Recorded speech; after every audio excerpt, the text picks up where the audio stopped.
Are we on? Are we rolling? Thank you. So this is Hooligan Speed. We're doing a series of videos called the AMX Files. We've already done a bunch of work to this after Ryan's family inherited it. His dad actually built it, but I'm gonna let him tell a story about it. So why don't we start with the very beginning, the AMX thing with your dad. Oh man. Well, grew up always hearing about the AMX. AMX this, AMX that, and he had an AMX before I was born. I'm the oldest child, and brother's 5 years apart, younger Aaron. But before we existed, Dad had his AMX. Drag raced it, probably street raced it, did all the fun things. So The good stuff. he would show us the pictures, and sorry, but as kids, we just couldn't quite get his vision of how great this car was. But it was his car. He got back from Vietnam. He knew he wanted a two-seat sports car. He was probably thinking Corvette, actually, but he was getting all the magazines from back home, and they were starting to write up on this AMX. They said, you know, I'm in Marion. I should probably go to the AMC dealership. It's on the way to the Chevy dealership, and I'll just test drive this AMX just to check it out before I go buy the Corvette. And he never made it to the Chevy dealership. So that's how he told the story. Ended up with a copper numbered 1969 AMX. I think Mom enjoyed it. I think they had a good time and they had a blast. But then I came along, or at least I was now in their future, and they decided that maybe an AMX was not in their future anymore since they were having kids. And so it was traded in. I don't think it was traded in. It was sold, maybe something like that. But they ended up with a Vanagon or a Volkswagen microbus or whatever they were back in the day. So that was quite the shift. You love Volkswagens too. Oh man, that hurts. It hurts. It hurts. And I have grilled my mom for that part of the story, and I've asked, what in the world were you guys thinking? And she just doesn't have a good answer for me, and I never got a chance to ask Dad, what were you thinking? But they went with the Vanagon, so he went from AMX to hippie immediately. Did they travel with it or anything? I don't know. Oh. I don't know. Maybe. I mean, they were campers. I don't know. So, yeah. But I don't remember that vehicle. The first vehicle I remember was the pea green El Camino. 1978 El Camino. It was great. So I think 78. Anyway. So that was the AMX. We grew up and he always said he would own an AMX again.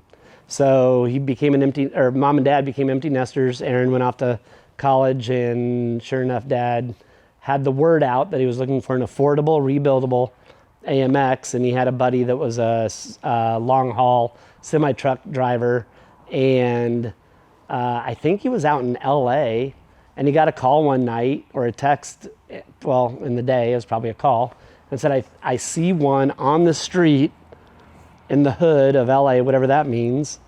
It was pea green, it was ugly, no rust though, because it's a West Coast car, and it has a for sale sign in it. And he said, I happen to have room on the truck coming home. Do you want me to pick you up? And I wasn't privy. I was out of the house by then. So I don't quite know how it worked, but I know there was some arguments with Mom and Dad and some I dare yous and I will make it up and I will figure out how to pay for it type of things. And all of a sudden there was an AMX coming home from LA. And that was Dad's second AMX. And you probably can't see that license plate, but it still says 2ND AMX today, second AMX. So that is the story. That was the beginning of the journey of Dad doing restoration number one over probably 4 or 5 years. And I've seen pictures of it on the trailer when it got there and rolled off the trailer and into a garage. And I've seen build pictures of your dad. I've seen you with glasses, big glasses. They were like this big. No, cool glasses, cool. Okay, they were this big. They might have been this thick. I'm not sure. They're probably on a website somewhere. But anyway, I've seen the pictures. I've also witnessed, and this is a true story, folks. Rosie said, do you want to see the documentation? And that's Rosie's his mom. Yeah. And I'm like, yeah, let's look at this. And she brings out a couple boxes and like sacks, paper bags, like from the grocery store when paper bags were cool at the grocery store. And they're stuffed full of like And his dad's got handwritten notes and all this other stuff on what he was going to do to this car, how he was going to build it, you know, what cool things came up. And you'll see a carburetor in one and it's dated, you know, a few years back. And then all of a sudden you see another better carburetor and he's like, you know, this one might be better or whatever the handwritten note said. I don't know what they say for sure because I didn't really read them that closely and it's been a few years. But yeah, and Dad had doctor handwriting, so yeah. So what made you guys, first of all, your dad was an interior guy. Yeah, he was an upholsterer, so both home upholstery but also auto upholstery. So as we know, home furniture really isn't upholstered anymore because it's kind of disposable. Right.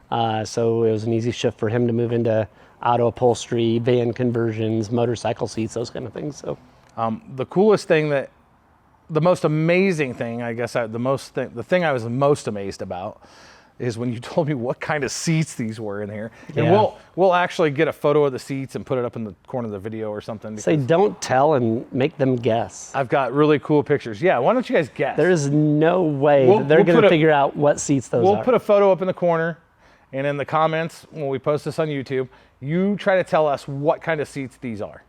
There's no way. There's no way anybody's going to get it right. You're never going to guess it. They're cool seats. They're really cool seats, and I would have never guessed what they were. But it surprised me what they were. But the interior is all red, white, and blue, done by his dad. It looks great. It has stood the test of time. I mean, it has. I mean, we're well over 20 years. Yep. From restoration number one. And I've watched you and I get in and out of the car, put our arms on the side. I mean, there's a little bit of places where it's kind of stretched a little and come out of the seams, but I think we found I got to fix that stuff so that we can preserve that. Yep. We've done other work to the car since his dad. But what about the paint scheme? Where did that all come from? Yeah, that's funny. Should I get the prop for you? Oh, you can start getting it. That was probably one of Dad's biggest speed bumps in his journey, is what am I going to paint this car? We knew pea green was not an option, right? We just knew that. So, man, this has seen better days too. But we knew that pea green wasn't an option. I mean, I'm telling you, you can Google 1969 AMX pea green, you'll find plenty of cars that are like, wow, that was gutsy by AMC. I mean, they sold them, clearly. But he didn't know. I mean, I don't know if he was thinking purple. I don't know if he was thinking red. I don't know what he was thinking. But he was trying to come up with something. If you know Dad, and frankly, if you know any AMX owner, they like the weird. They like the non-traditional. They could go buy a Chevelle, but they bought an AMX. They could go buy a Corvette, but they bought an AMX. What was the weird colors they had back then? Well, they had the big bads. So they got blue, orange, and green, yep, right? Big bads. So, and he knew that he didn't. This is not a big bad car. Nope. So he didn't want to clone. Right. So he didn't want to try that, but he wanted his own. He wanted something that would stand out and that people would talk about. So anyway, cousin Mark down in St. Louis sent this up and said, "What a cool model." And I don't think Mark was sending this up to be the paint scheme inspiration. I think he was just saying, "What a great model of an AMX, and this needs to be Uncle Sonny's." And he bought it for him. I've never seen this anywhere else out there. But anyway, he found it somewhere. Mark, I'll ask you next time I see you, where in the world he found this thing. But as soon as Dad opened this, he said, that's it. That's it. So he sent this down to his body guy, which is Bobby, down in Montezuma. And Bobby Taylor said, I can do that. And the rest is history. I mean, really. What's happened to this model, though, is that we forgot it on the air cleaner and shut the hood on it a couple times. Yeah. Was that this hood or maybe a hood before that? I don't know. I just know that's what happened. I think I've bought several hoods because of that issue. No, actually, we've never painted a hood, so that would be it. So the tires are squished into the wheel wells. So luckily it gave away instead of the hood, right? So. So I've already done work to this, and that's what the following videos are going to be about. Yeah. We almost had a catastrophic failure at Good Guys in 2016. Yeah. Call that delayed maintenance. No, we call it 12-to-1 compression and running just regular pump gas in it. Well, I mean, this But is nobody knew what the motor would have been done to the motor, well, right? and this is what every next generation owner goes through. Yeah. Right. So, mom, my brother, and we decided nothing was going to happen in this car. Right. So it was never for sale. It was never an option. This was always going to be a car it's always going to be a Surber car. Yep. And I think there's a million people in the same boat. So the problem is what was in Dad's head is still in Dad's head. So now we have the shoebox of receipts and notes and things like that. And you know that I'm consistent with trying to, if we do something different with the car, it's always in the spirit of what Dad would have done. But now we're reading minds that are hard to read, right? So, but that's where you kind of came into the picture, and you've been on that journey since day one, is because that's about when the car started needing things, right? And I'm like, Chris says, you want to do this? And I say, I don't think Dad would have done that. But I think that's a journey that a lot of children or spouses go through when they say, we're going to keep the car that so-and-so built, and that's important to us. Even if maybe a sale is going to happen down the road for them, they want to keep it in the spirit of what they wanted in the first place. Right. And we've guessed, but I think we've done pretty good at guessing. I mean, I know, Dad wanted power steering and he wanted air conditioning. Yep. Right. So, but he had to choose. I mean, everybody's on a budget, so he had to choose in the day, and he chose power steering. He was a little bit sick, and power steering made the car easier to drive, and he could handle the heat. So we know now that air conditioning needs to go in this car, because if I want to drive it, I want it to be a little bit comfortable. If your wife is going to get in the car. That's true. That's true. And I know Dad wanted that in the first place. Yes. I know he wanted it in the first place. So that was why it's an easy choice for us. I know that the Kragers are a non-option. There are a lot of cool wheels you can put on a 1969 AMX, but the Kragers are a non-negotiable. Yep. The Grant steering wheel is that one that's in the middle. I'm like, was Dad super excited about the Grant steering wheel, or was he just happy when it came in the mail? Like, was he sold on that Grant steering wheel that it had to be a Grant? Or was he just excited to have something different than the weird, sorry AMX guys, but the weird stock, big oversized. Yeah, they're weird. Yep. Yeah, that are super expensive now, and I got $1,200 out on eBay. So, man, we could almost fund the air conditioning with that. You could.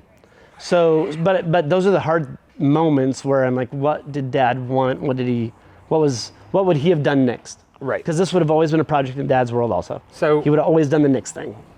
Coming from your perspective, when we, and you're also a part owner of Hooligan Speed also, but so when Hooligan Speed looks at you and says, hey, we should take out the entire cross member, change it to coilovers, put a rack in it, do all this custom stuff underneath it because we're taking the motor out anyway. Yeah. What kind of pain did you feel? I mean, from this helps other people out there, and what they need to deal with shop. Some shops trying to sell you on something. Yeah. And at that point, I wasn't making any money off this car. Right. You're just my buddy. We're just doing stuff. Yeah. Now that we both own the company that's doing the car, the parts get paid for, and the labor's really, really cheap for him. But anyway. So what's the? I think the question is, especially if we're taking care of an heirloom car. Yep. It really is getting into what we've just been talking about, which is what was the intent, what was the future, why did the restorer or the owner, why did they do what they did, and then we try to continue on. Yep. But there's always going to be, we're never going to know all the answers. So, and specifically with that suspension issue, I remembered, so AMXs are weird. They have trunnions, right? So the trunnions. When else are you going to see trunnions? We'll throw a picture of one of a trunnion. Now, I will tell you, the science was amazing in the day. Yeah. And it handled well. It is. It's like a coilover with a spring on it with a shock that's separate, is what it is. In its own trunnion bay. Yep.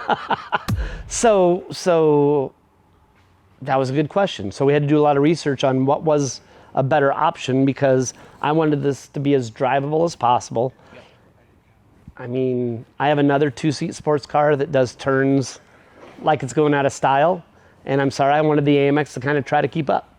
Yep. So Dad was always interested in talking about trunnions with the AMC guys, but I'm not sure he was ever convinced it was the best science out there. Right. He respected it, but then we did the research on the option that we upgraded to, and it was just an easy option for me. Right. Because I didn't feel like I was going against what he would have done sometime in the future. He would have seen that. He would have said, "Oh man, I'm going to geek out on that. I want that on my car. Let's do that next." I think that's how Dad would have handled it. Right. But that's your gut shot. And as a business owner, working with clients that look like me, I think that's what we have to encourage them to do is, what's your gut here? And if your gut is no, that would have never been done on this car, then let's not even talk about it, right? If the owner wanted that ugly, horrible color, you fill in the blank, and that owner loved it, we're going to keep it that color. Right. And we're going to fall in love with that color, frankly. Yep. Because it meant something to them.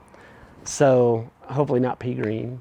I'm PTSD from pea green. So with what you just said, that brings us to our next, and we'll talk about what we've already done in just 1 second. But this fits in here. So, that brings us to the next quote that I just gave you on what I think needs done versus what you want done, right? Right. And since we're wiring it, I threw some extra stuff in there that I was like, this will make it more drivable. This will make it, and there was some hard nose in there. Yeah, what were those? The hard nose were the fuel injection. No. The, I can't remember what the name is, but it handles all the timing and everything automatic too. Oh yeah, no. And you decided no on that stuff. So, no. So, and that's what we're kind of talking about right now, right? You got to keep it heirloom. He's like, my dad would have never. It's interesting. It almost wants me to buy another, let's call it Javelin, and make like a Donahue tribute or another AMX just to do. Oh, that would be a fun thing. I know.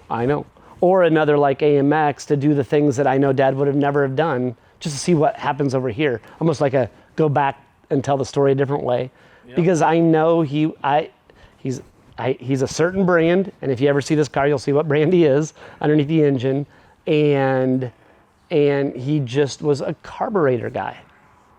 And I did get him to get rid of. And this guy wants carbs. EFI, he wants fuel injection. I get it, and it's probably the best setup, but I know Dad and I would be arguing about that right now, and maybe Dad would come out on the other end and say, let's do it.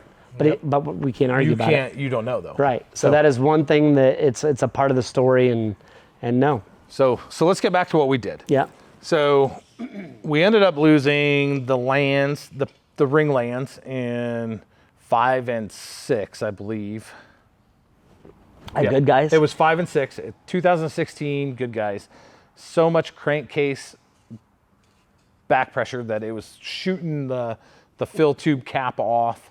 There was oil all over the hood, all over the motor, all over everything.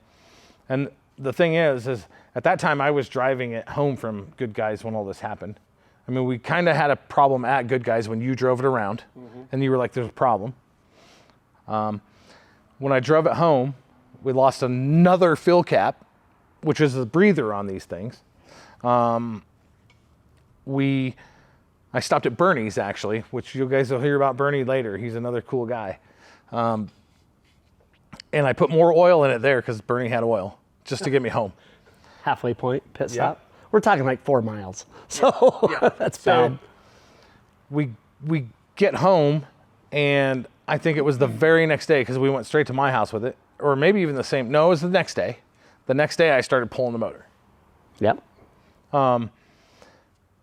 And Bernie already hinted, and this is how smart Bernie is. He's like, there's too much goddamn crankcase pressure. Something's wrong in that motor. So I pulled it apart.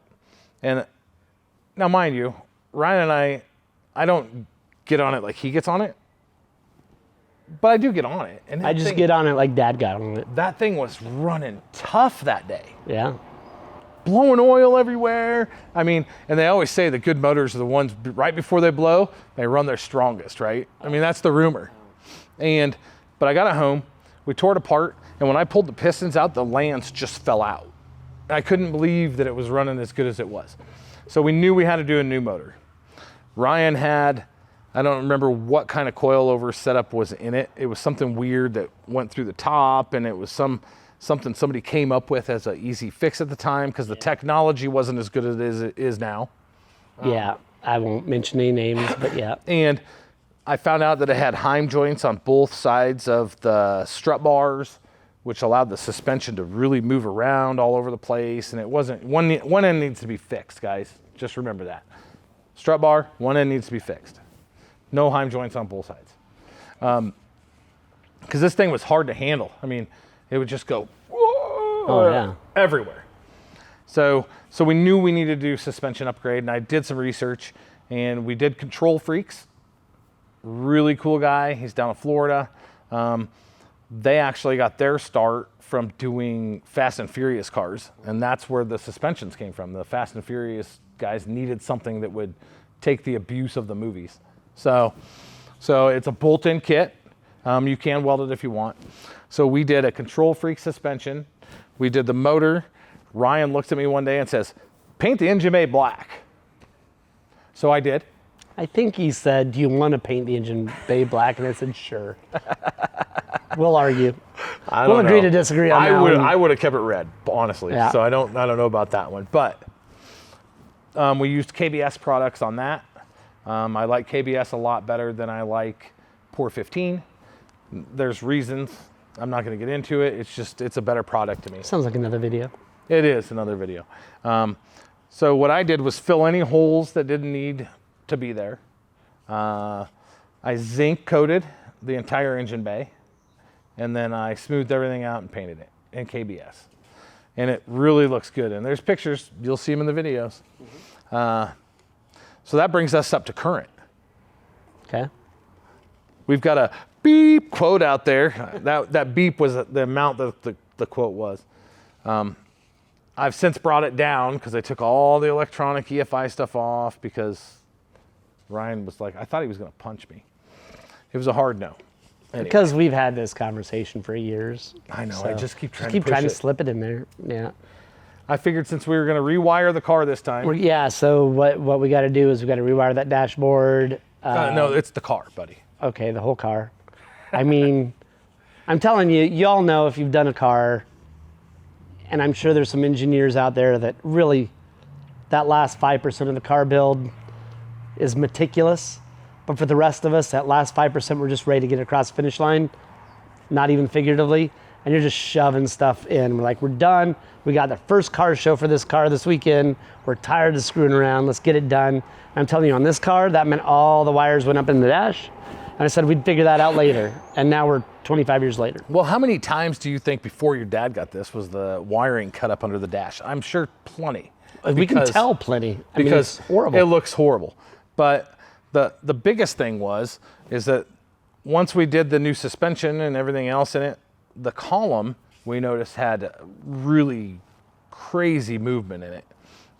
Yeah, I would say that the tolerances of the new suspension, the torque, if you will, the ability for it to work right, kind of tore apart any weakness in the column that existed. Ryan, when we pulled the column apart, the bearings fell out. They just rolled out. It was, never seen that before. So it's sitting back there. I said, let's pull this thing apart, and it just exploded. We can add on photos us. of that too up in the corner when we're done with the video. But so column, dashboard wire, all the wiring, and then we're gonna. I mean, it's a 25-year-old paint job, so she's gonna get a fresh paint job. It will stay the same scheme the entire way. I agree. We're gonna fix the striping issues, though, right? We're gonna wrap it around a little better. Issues.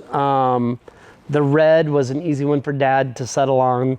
White is white, although if you ask my interior designer wife, white is not white and black is not black. Ask the paint guy I had come here, and they're not did either. Did not know that. And then blue was Dad's biggest, what am I going to do with blue? And he argued with himself for dang months, maybe a year, on the blue he was going to choose. And he chose that blue. Which, and believe it or not, when you asked me, it has 40% purple in it. Well, when you asked me, I said, what blue are we going to choose? I'm like, is there any question? We're found it. The same. We found it. It matches almost identical. And he's like, with paint fade and everything else, this is the color you need. So. Yeah. So that's our blue and that's our white. So it really is just a refresh. We'll do some upholstery work, refresh. During the motor rebuild, we got some pulleys from an unknown kind of, we make AMC pulleys. I had to do a bunch of machine work. I think it was the same company that I got the suspension.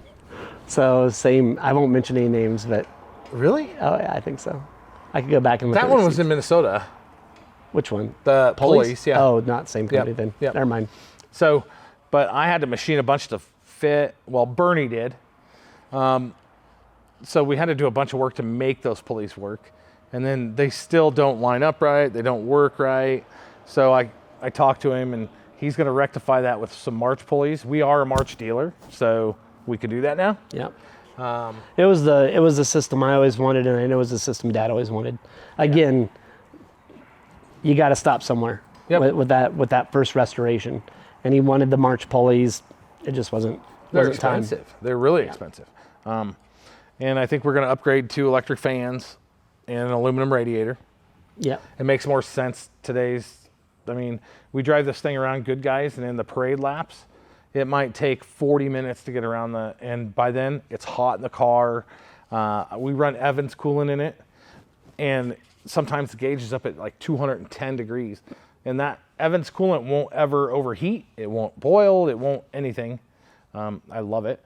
It'll just give you a little bit of scare. It scares the hell out of you. But it's running good. Yeah. I mean, the car doesn't hiccup at all. You've seen cars overheat and how they stutter and stop and don't move. Yeah. And this thing runs It's like solid. a champ every time.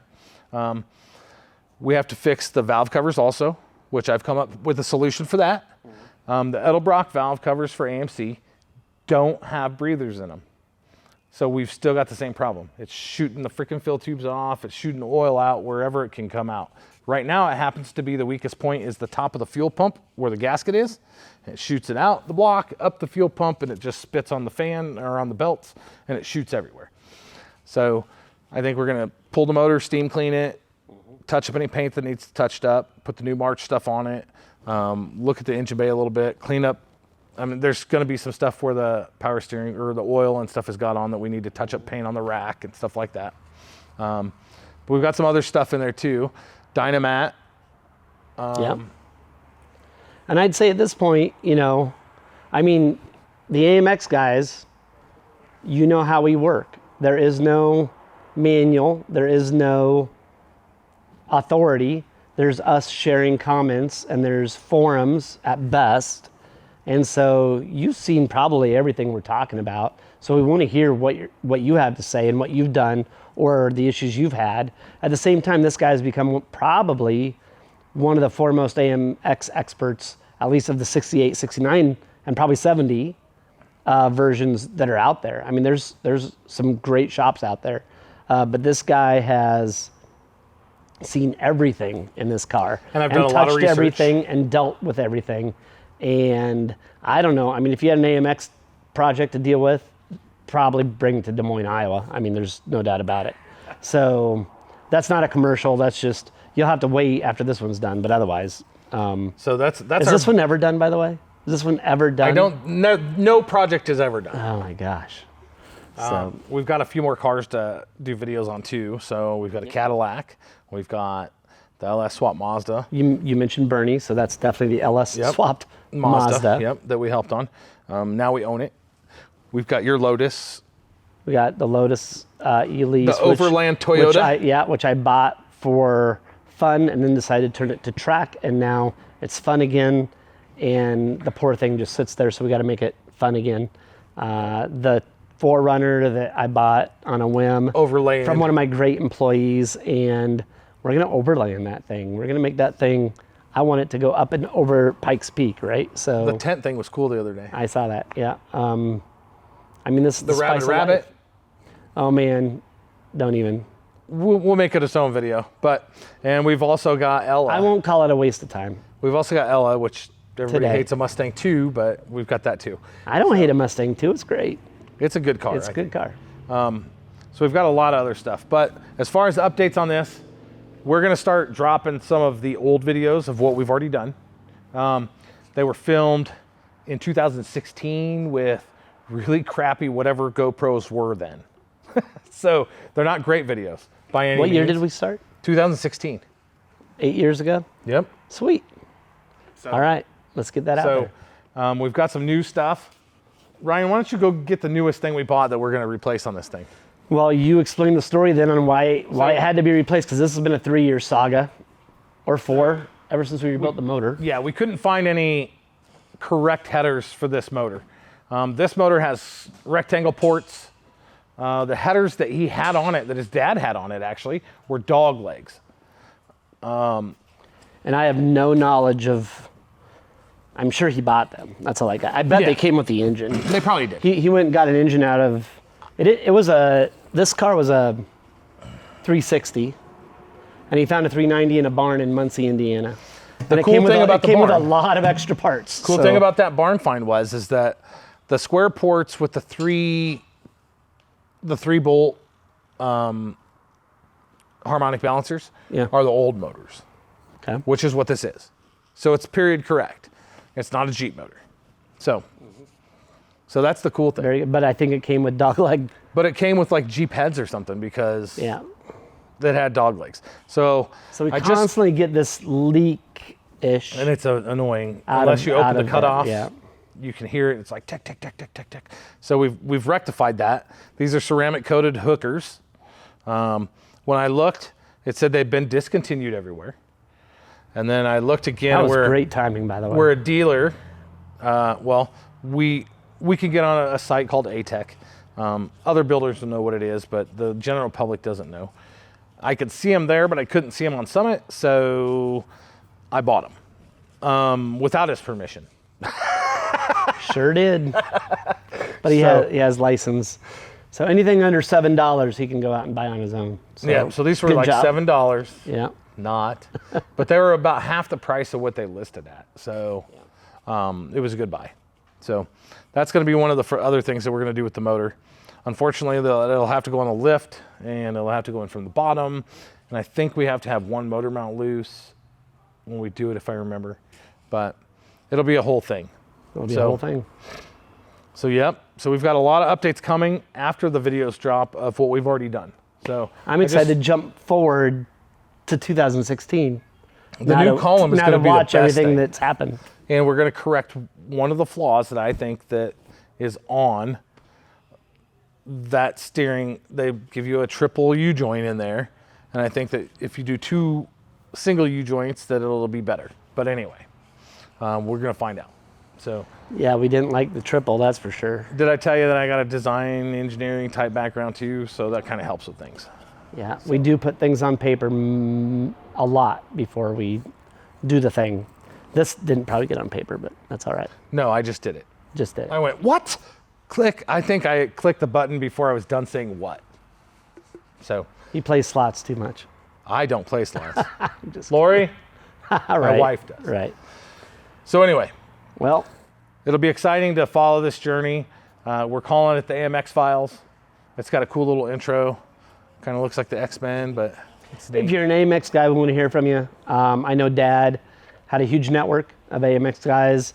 We'd love to make it over to Kenosha to one of the nationals. I did that with Dad and Mom a couple of years. Don't know if we've done it since, so that'd be great. If you've been thinking about buying an AMX, man, I want to hear your thought process. I want to hear why. What's your story? Because everybody has a story that's thinking about buying an AMX.